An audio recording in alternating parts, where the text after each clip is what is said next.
note. I'll give a quick program note. All the shiurim that, well, not all, but many of the shiurim that the Rav has been giving is on our website. I will share the screen with you. You can see our website, a beautiful website. A shout out to Dr. Linda Friedman and Steve Roth for all their help here. And if you scroll down a little bit, you'll see View the Rabbi's recorded shiurim here. You click on here, it'll take you to all the shiurim that we have online in April. We're now in May, but if you go, you see right here, you can see all the shiurim the Rav has been giving, and even back to the ones on Pesach before. They're so all on available. also on WhatsApp. Ellie's posted it on WhatsApp also. Right, but at some point they won't work on the WhatsApp. You have to go to the website. Everything will be consolidated on the website. So that's where you should go to. Any shiurim that you want to see is on the website. Thank you. Thank you. All right, now I pressed the wrong. Okay, we're recording at this point.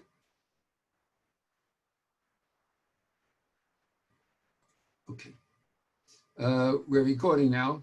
We're on the third parak, but we begin, as we always do, with the statement, Kol Yisrael yesh lahem chelik le'olam haba. All of Israel has a share in the world to come. Shenemar, as the pasuk in Yeshaya says, V'amech kulam tzadikim, the aggregate of the nation of the Jewish people is a righteous nation.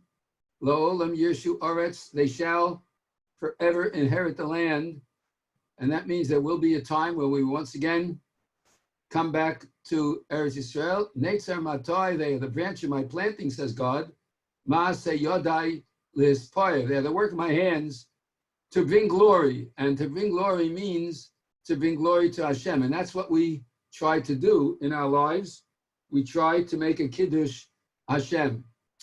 We are still on the Mishnah in Perek Gimel, in which I think it's a bit back, maybe. Yeah, is it Mishnah Hey and Mishnah Vav? Yeah. We're on this Mishnah. We're just about finished between tonight and tomorrow night. Yes, Hashem, we will finish it. But we want to review just the basic points of the Mishnah. The Mishnah says, Rabbi Shimon Omer, Rabbi Shimon says, Shlosha she'ochlu al shulchan echad, 3 who ate on one table. Quickly refreshing your memory. Ochlu means they already ate in the past. And below amru olav, and they didn't say on it, on the table, because as we said last week, the table itself needs to have divrei Torah said on it, and we're going to focus on that a little bit more tonight. And they below amru olav divrei Torah, and if you didn't say on it words of Torah, ki'ilu ochlu mizivchei mesim, it's as if they ate from the karbanos, the slaughterings of the dead. And he quotes the pasuk again in Yeshaya, Shenemar ki kol shulchanos malu kitz b'li makom. The entire situation is one of filth and not acceptable. Avol shlosha she'achlu al shulchan echad, but if 3 people eat together on one table, v'amru alav divrei Torah, and they do say words of Torah, ki'ilu achlu mi shulchan shel makom baruch hu. It's as if we ate from the omnipresent, the makom, blessed is he. Shenemar, here quotes a pasuk in Yechezkel, V'adaber elai, Hashem spoke to me, says Yechezkel, Zeh shulchan Hashem lefnei Hashem. This is the table that is before Hashem. So we were discussing the concept of olav. And anyone who doesn't say, if 3 people are sitting and they don't say on it words of Torah, it's as if they ate from the Zivchei Mason. The commentary on the Pirkei Avos, known as Torah's Avos, he comes along and he says, you know, physical things have in them the possibility that one would be embarrassed to do in public, as many physical things are. Eating too. There are many people who would like to be modest in their eating. They they conduct themselves with modesty when it comes to food.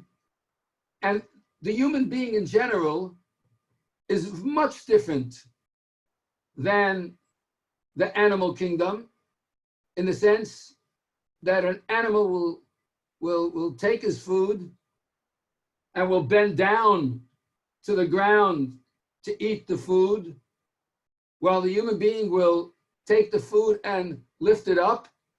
We don't degrade ourselves by putting our heads into the pot, so to speak, to eat. In fact, if someone does that, they make derogatory remarks about such a person. The parents will tell their children, eat like a mensch, take the fork, pick up the food, don't bend down and eat whatever language they use in an uncouth fashion, because the human beings constantly trying to raise the food to a higher level, because it's such a physical act. It's so built in with physicality that in truth, people might even be a little bit reticent to eat in front of other people. And one of the reasons that they'll be ashamed or hold back, reticent, like we say, to eat in front of other people is because, as we said, it's a very physical activity. It's something that has to do purely with the body. And consequently, because it has something to do purely with the body, we the Jewish people, we want to recognize that our bodies are here for a purpose. And the purpose of the physicality that we possess is, as Rav Shamshon Hirsch says over in so many different ways in his commentaries on the Torah, the purpose of our being here on earth and having both the nature of a physical self and a spiritual self, as it says in the beginning of Bereshis, when it talks about the creation of mankind, it says, Vayitzer Hashem Elokim, and Hashem God formed. And the word Vayitzer by a behemoth is spelled with one yud, Vav Yud Tzadik Reish. Well, when it comes to a human being, it's spelled Vav Yud Yud Reish. And Rashi points out in the beginning of Bereshis, this is to teach us that the human being was created with a dual quality. It was created with a body and with an neshama. And the purpose of life is to synthesize all the physical things in the world in a spiritual fashion, so that we recognize that we have the possibility of elevating that which is purely physical into a greater level, into a spiritual level, and not purely spiritual, I might add. It's not a purely spiritual level, because we have a responsibility to take care of our bodies and to enjoy this world. In fact, the Rambam in Hilchos Me'ilah goes so far as to say that if you have things in life that you enjoy and you purposefully do not enjoy them, it's as if you're sinning. It's doing an Aveira. We have a responsibility to enjoy all that there is to life. We know that in the Gemara brings down by the case of the Nazir. A person who becomes a Nazir, so he becomes a very spiritual person. You know, he covers his head with long hair and sort of insulates himself and can't drink wine, has to stay away from any physical death and can't come near it because he's becoming a purely spiritual type of person. He has to isolate himself. And yet, when he ends his period of being a Nazirite, a Nazir, he has to bring a carbon chatos. And the Gemara asks, why does a Nazir have to bring a carbon chatos? And the Gemara answers, he says, Al shetzir atzmo min hayayin, because he held himself back from enjoying wine, because Hashem gave us the wine to enjoy. He gave us a way in which to enjoy the physical pleasures of life. Who are we to take a further restriction more than the Torah gives us? The Torah made a prescription for how you should eat properly and separate between milk and meat for various reasons, which we don't have time to go into, and to eat only the meat of those animals which have split hooves and chew their cud. But to keep away from wine, That's an Aveira. Hashem gave you wine. He said, in fact, you have to drink the wine because every single Yom Tov and every single Shabbos has the quality of Kiddush, and Kiddushin. Holiness means the synthesis between that which is physical and that which is spiritual. Shabbos is a physical day in the sense that we have special foods and we eat and we drink wine, and yet it is a spiritual day. So we're supposed to enjoy the physical things. They tell a story about Rav Shamshon Raphael Hirsch, very famous story, based on the Rambam, who said if there's something in this world that you know you can enjoy and you hold yourself back from it, you're not doing the right thing. Rav Shamshon Raphael Hirsch, in the last years of his life, much towards the end of his life, he told his children and grandchildren, I want to go see the Alps. He lived in the area between France and the Swiss Alps. And Rav Shamshon Raphael Hirsch told his children he wants to take a trip to see the Alps. So they said to him, Abba, Zayda, whatever they called him, Opa, in Germany in that time. And they said to him, but why do you want to do that? So he explained, he said, I don't want to come before the Kisei HaKavod. I don't want to come before Hashem. And he should say to me, Shamshin, did you see my Alps? You're holding yourself back from enjoying something that's pleasurable. So even though some people would say eating, which is such a physical thing, should be private, but there's a way to take that physical thing, which is eating, and to synthesize it with the spiritual by recognizing that the purpose of the food is to observe the mitzvahs and the study of the Torah. And that's why Rabbi Shimon says, Shlosha she'achlu al shulchan echad, v'lo amru alav divrei Torah. They don't say any words of Torah. It's ki'ilu. It's as if they ate from the dead. Why from the dead? Because when a person is dead, the body is there, but only the physical body is there. There is no spirituality. And if a Jew doesn't take the possibility of elevating that which is physical into the realm of the synthesis between the physical and the spiritual, then they are lowering the purpose of our lives, and they are denigrating the golden neshama that is given into each and every human being. And consequently, if you say Torah, which is in the spiritual realm, you are synthesizing the two, and you're making the purpose of the physical world that God gave us worthwhile. And we're fulfilling the purpose that Hashem gave us, our bodies, to eat and to enjoy this world and to have pleasure in this world and to enjoy it and thank Him by studying, learning, and observing the laws of the Torah.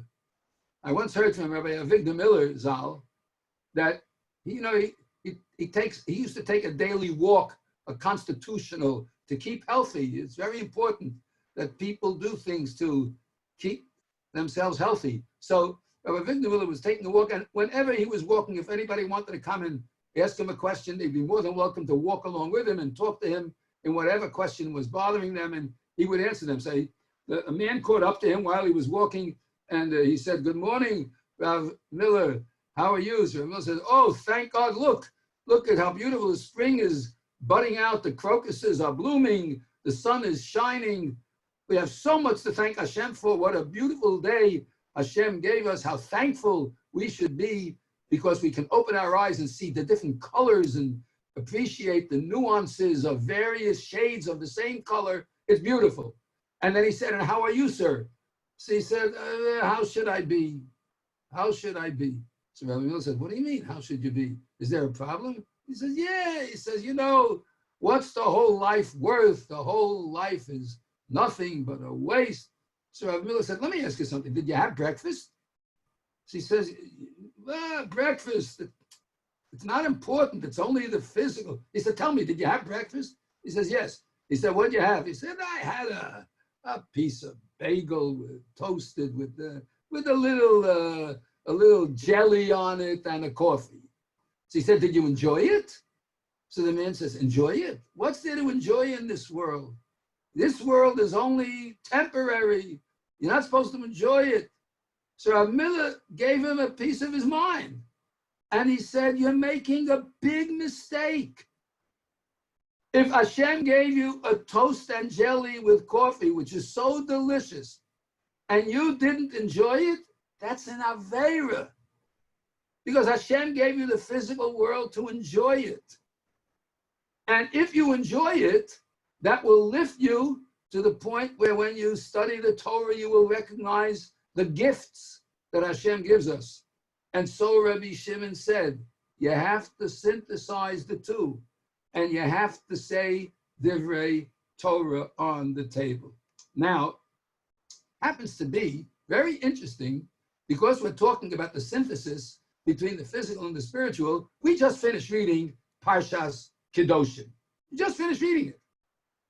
I don't know if you noticed it. I didn't notice it at first, but I saw a very interesting comment by the Nesiva Shalom. The Nesiva Shalom was written by Reb Shalom Noach Bezovsky Zatzal, the Slonim Rebbe. Became his forum, the Nesiva Shalom became extremely popular in the last 30, 40 years because of their brilliant insights into all aspects of Torah and life. And he makes the following comment. He says, take a look at the beginning of Parshas Kedoshim. At the beginning of Parshas Kedoshim, it says, Kedoshim Tihiyu, you should be holy, ki kadosh ani, because I am holy. And Rashi immediately says, when it says Kedoshim Tihiyu, what's the connection with the end of Acharei Mos, which speaks about all the laws of morality relating to the physical relationship between men and women? Why is Kedoshim mentioned here? So he says, B'chol Mokom, whenever you see the laws of the Arayos, whenever you see the laws of morality, you're going to see the word Kadosh next to it. You're going to see Kadosh. Take a look at the second time in Parshas Kedoshim, where it says the word Kedoshim. You know what the second time is? The second time is where it says in the pasuk, "V'lo siton mizaro lamolech." You're not allowed to give your seed over to the avodah zara of Molech, and you are his kadishtem. You are to be holy. And the third time is in the very last psukim of Parshas Kedoshim, in which it talks about the daltem. You should separate between that which is tar and that which is tameh. And over there, and it says when you eat the foods that are tar, separate them from that which is tameh. And Rashi says you have to be careful in the shechita, the difference between slaughtering the animal with both of its major organs severed so that it dies speedily without pain, and with one animal that was not properly slaughtered and therefore is treif. And then it says again, there's kaddish them, you are to be holy. 3 times, says the Slonim Rebbe. 3 times it says kedusha in Parshas Kedoshim in connection with 3 different things. What were the 3 things? Number 1, with the laws of morality. Number 2, with the laws of avodah zarah. And number 3, with the laws of eating.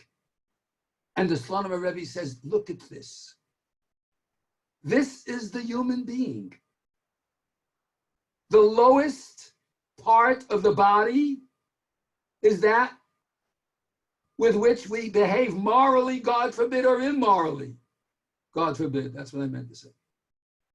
The lowest parts of our body are having to do with reproduction and the moral values that we need to inculcate within our minds so that we behave morally, and that makes us holy. The second level is the body, the alimentary canal, the digestive system, which takes up the majority of our middle bodies.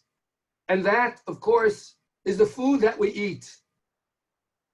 And then avodah zarah refers to the highest level of thinking, because it's all in the mind. And there too, it's holiness. And that's the way the human being is built. The human being is like a pyramid. The animal kingdom, however, is all on one level. As we spoke at the beginning, the animals, all systems go only on one level. The reproductive organs, the digestive systems, the brain and the head. When it eats, it goes down to the ground to eat, with the exception of one or two unique species. But otherwise, it's always one level and going down. The human being is like a pyramid, and the mind is the apex of this pyramid. And all three of these things have Kedusha attached to them. And that's what Rabbi Shimon is saying. He's saying that normally, when it comes to the physical being, it would be not so nice to have a group of people eating together, because it's a purely physical thing, and it's a little embarrassing that we should be worshiping our bodies, so to speak, and enjoying it. And therefore, Rabbi Shimon is saying, no, I want you to know that, like the Slonim Rebbe said, we have Kedusha in our lower extremities, in our middle extremities, in our head. Every part of us has holiness because we synthesize all of these things and we combine them all into one. And consequently, if we say Divrei Torah, so we've elevated all the various parts of our bodies that are capable of living here in this world and enjoying this life. But if we don't, then basically what we're doing is feeding a dead body. And as I said, the first year when we first started, I don't want to ruin anyone's day, but none of us live forever. We all know that. And therefore, all of the takings in that we do ultimately doesn't have a kiyum. It's not everlasting. But when we synthesize it with our neshama, and we feed not only our physical body, but we feed our minds, our neshamas, with the words of Torah on the table, then it's ki'ilu achlu mishulchano shel makom baruch hu. It's as if we're eating from the table of the Holy One, blessed be He. Because the omnipresent is the one who provides all this for us. And He gives it to us. And we appreciate it. And therefore, it's not just ended in the ground, but it has an everlasting kiyum. Consequently, it makes a lot of sense for us to be careful of saying words of Torah at the table. And as we spoke at the beginning, because otherwise you're just like a body that doesn't have any kiyum. Now, there is a pasuk in Yoel that says exactly this. And that pasuk can be found in the davening that we say on Motzei Shabbos. We just said it in the Yitin L'cha the other night. And the paragraph in the Yitin L'cha begins like this. It says, Yisrael nosha b'Hashem tshuas olamim. Israel has salvation in Hashem. And then it says like this. Listen to what it says. There's a pasuk from Yoel in Perik Beis, pasuk Chavav. It says, "Va'achaltem ochol v'savoa." You should eat and you should be satiated. V'hilaltem es shem Hashem Elokechem. And you should give Hallel, praise to Hashem your God. Asher osa imochem lahafli, that did unbelievable things in a wondrous way, as we say in the bracha Asher Yotzar, Baruch atah Hashem rofei kol basar umafli la'asos. He heals all flesh and does wondrous actions with our bodies. And if we had time to go into the unbelievable amount of miracles that take place every time we digest food, we would certainly see the miracles that take place. And then the pasuk says, "V'lo yevoshu ami la'olam." And then the pasuk says, "And my nation will never be embarrassed." So we started out by bringing up the fact that perhaps someone could think to himself, it's a bit embarrassing to eat in front of others. It's a purely physical act. It's not something that we should necessarily, even when we chew, we don't go around chewing, with our mouths open as our parents used to teach us. We try to do everything in its neatest fashion. But at the same time, Yoel comes along and he says, let's take a look at this pasuk and we're going to see an unbelievable thing. Let's read it again. And now listen to Rabbi Shimon coming out through this pasuk. The pasuk says, "Va'achaltem ochel v'savoa, shlosha she'ochlu al shulchan echad." You should eat, and you will be satiated.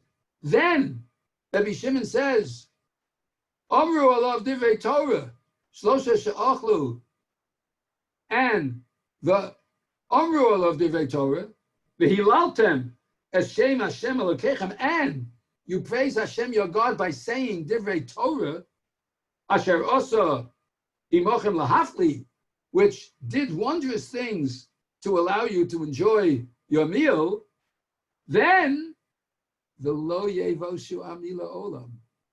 Then you're never going to be embarrassed to eat. You're never going to be ashamed of eating. You're not ashamed of your physical abilities. You're not ashamed of the body Hashem gave us. We're not ashamed of fulfilling the pleasures of life and enjoying them. Because when we fulfill the pleasures of life and enjoy them, we're making a Kiddush Hashem when we enjoy them in the way Hashem gave them to us. Enjoying life is one of the basic principles of the Torah. Having hakaras hatov, thankfulness for all the physical things Hashem gave us, is a basic principle of the Torah. That's why Moshe Rabbeinu was the one who authored the first paragraph of Birchas Hamazon. Hazanas Olam Kulo B'Tuvo B'Chein B'Chesed U'Rachamim was authored by Moshe Rabbeinu. And 3,300 some odd years after he authored it, we are still saying it. He authored it over the advent of the man. We are saying it over the advent of the miracle of eating, enjoying, and saying Divrei Torah at the table. And consequently, Rabbi Shimon is really giving us a tremendous insight into the entire worldview, into the entire hashkafa of humanity, of the Jewish people, who take their Torah very seriously and take our lives and our enjoyment very seriously. The simchas hachayim that a Jew can have just from eating and saying Divrei Torah at the table is something that Rabbi Shimon recognized. When you do that, it's ki'ilu achlu mishulchano shel makom baruch hu. It's as if you're eating from the table of the makom baruch hu, the one who is the omnipresent in every place. He's always there. And consequently, Rabbi Shimon's right on the mark when he gives us this fantastic little insight into this Mishnah. And we will try to do the best we can tomorrow night to finish up finally this last lines of this Mishnah, to make sense out of the quotings of the Psukim and why it says, Mishulchano shel makom baruch hu. It's an unusual terminology. Why didn't it say Mishulchano shel hakadosh baruch hu? But it says makom, which we will, Yetz Hashem, try to focus on tomorrow night. Once again, I remind everyone, we're about to learn Mishnayos, and then after the Mishnayos, we're going to be learning Halacha L'Maisa on Sfiras HaOmer, and you're welcome to join us tomorrow night for the next section of our Pirkei Yos, where we finish up Perek Gimel, and Wednesday and Thursday night, we're going to go to Perek Dalet. All right, we now go to the Mishnayos, which will appear, I'm sure, in a moment.